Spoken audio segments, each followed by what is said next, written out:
Did you guys see this coming from him? I actually did. Yeah.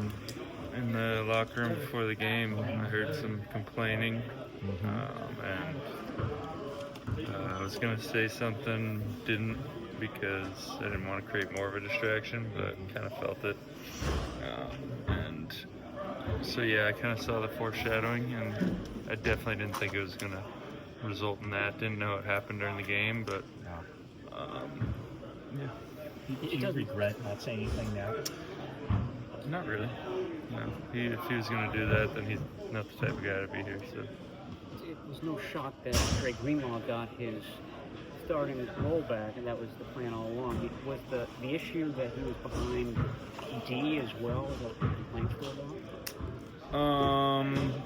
I don't know. Was he behind D? Yeah. Yeah, I don't know. A lot of people look at the season and see that happen and think, oh, there must be widespread problems within the locker room.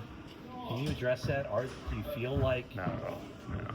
This locker room's great. It's always been great. But sometimes when you bring somebody who's older in and from a different place, you don't know. I mean, he was a good dude. I mean, it's not like I didn't like him, but no, there's no issues in this locker room. Very rarely. So you had never seen anything from him previous to Thursday night that you thought might could lead to this? Not really. I mean, no. You made the comments after the game. We're going to see who wants to be here the rest of the season. What is it about these final three games you think that really is going to separate guys? Because you've never really been in a situation like this where you're kind of playing out the string. I've actually never been in this situation my entire football career, except in 2020 when I wasn't with the team because I was recovering, so technically haven't. But in the NFL, every opportunity to go on the field is your resume, so you're going to do your best for yourself and for the guy next to you. And I think we have such confidence in the core group of guys here and really everybody here right now that whatever happens in these last three games is really going to be an important stepping stone into the offseason and into next year. Nick, as a leader on this team, having that happen, obviously there's a different mentality in his locker room that wasn't on display with his behavior. What message would you send to any other player that may be added to the roster in the future to make sure that they know that that's not what this locker room would ever accept out of any player on this team? A warning? What does that warning sound like? I mean, it's not even this team, it's the NFL in general. If you're going to, I'm sure he's going to have a hard time finding somebody somewhere else to go when you act like that, but that's all I got on that. For so long, we've seen this defensive line be dominant. It hasn't been to that level this year. I'm sure to the level you guys expected. Well, why not, and how do you get back to that level as a group?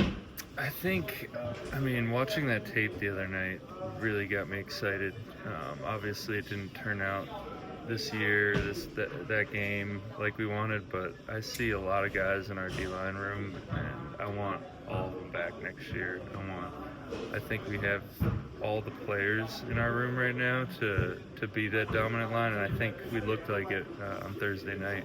I think I was just talking to Flo, like, he's had to adjust to the scheme. He's been an outside backer, but his performance, the first Rams game to this one, unbelievable. He's playing the run incredible. Malik's been great all year. He's almost a career high in sacks. Flo's trying to get a career high. Yetur's going for a career high, and he missed half the year.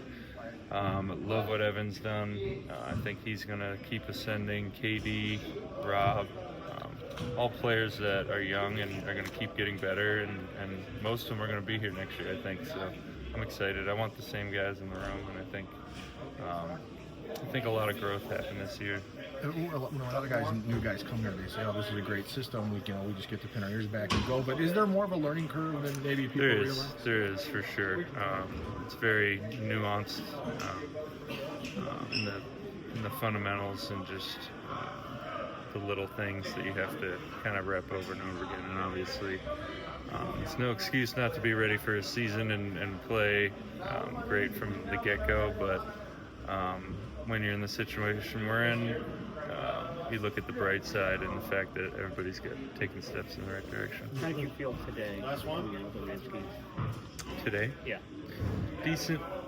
It was a good rest weekend, but it's definitely still there. Gotta keep working through it. Hopefully, by this Sunday, it'll be past. So you practicing today a signal to everybody else? Going back to what you were saying earlier about making sure everybody was playing hard these last 3 games. Yeah, I mean, I just went out there because I was feeling up to it, but I like to be out there. I don't think I'd put a helmet on for a month and a half or so, or a month since the game. So just getting back in the routine of what the team's doing every day is a lot better work experience for me. All right. Thanks, Nick.